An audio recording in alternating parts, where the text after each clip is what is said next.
Operation সিঁদুরের সাফল্য নিয়ে এই প্রথম পশ্চিমবঙ্গে আসলেন দেশের প্রধানমন্ত্রী নরেন্দ্র মোদী। আলিপুরদুয়ারে তার এই জনসভাতে তিনি অপারেশন সিঁদুরের সাফল্য তুলে ধরবেন এ তো জানা কথাই ছিল। পাশাপাশি তিনি তৃণমূল কংগ্রেস সরকারের যে ব্যর্থতা এবং তাদের যে দুর্নীতি যেভাবে তিনি তুলে ধরলেন এবং সংকটের কথা বললেন, তাতে বোঝাই যাচ্ছে যে বিধানসভা নির্বাচনের তিনি আজকেই এই বুস্টিং দিয়ে গেলেন এবং নির্বাচনের যে উত্তাপ সে উত্তাপ ছড়িয়ে দিয়ে গেলেন।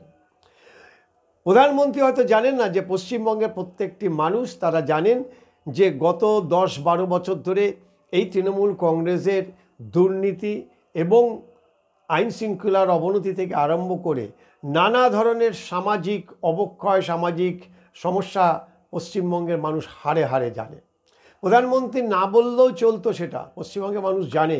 কিন্তু যে রাজনীতি করার উদ্দেশ্যে বা যে উদ্দেশ্যে প্রধানমন্ত্রী আজকে এই পশ্চিমবঙ্গের সংকটের কথা বললেন, তিনি কাকে বললেন, কাদের বললেন, পশ্চিমবঙ্গের মানুষ তো জানেই। যাদের বললেন অর্থাৎ তার দলের যারা এখানে বঙ্গ নেতৃত্ব রয়েছে, বিজেপির বঙ্গবিভূষণ যারা রয়েছেন, তাদের কি ঘুম ভাঙলো? তারা কি বুস্টিং হলো?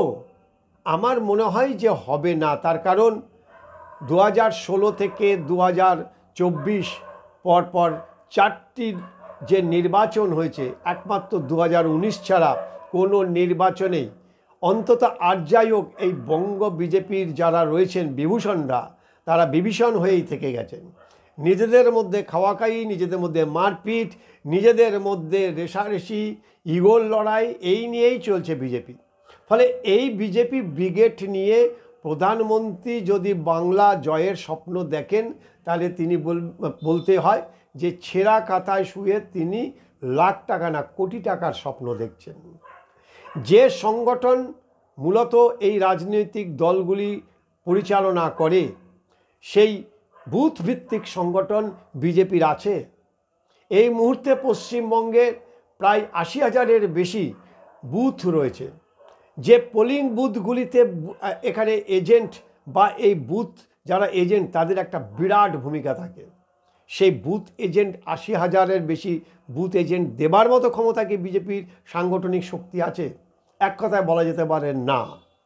তাহলে এত বছর ধরে এই বিজেপির যারা বঙ্গবিভূষণ, যারা নেতা, নিজেদেরকে কেউ বাঘ ভাবছেন, কেউ ভাল্লুক ভাবছেন, তারা তাহলে কী করলেন? সোজা কথা, নিজেদের মধ্যে মারপিট করলেন, নিজেদের মধ্যে রেষারেষি করলেন, নিজেকে লেগ পুল করলেন। আর এই বঙ্গবিভূষণদের নিয়ে প্রধানমন্ত্রী তিনি বাংলা জয়ের স্বপ্ন দেখছেন। যতই বুস্টিং করুন না কেন, এদের এই ঘুমন্ত বিজেপির নেতাদের ঘুম ভাঙানো খুব মুশকিলের ব্যাপার।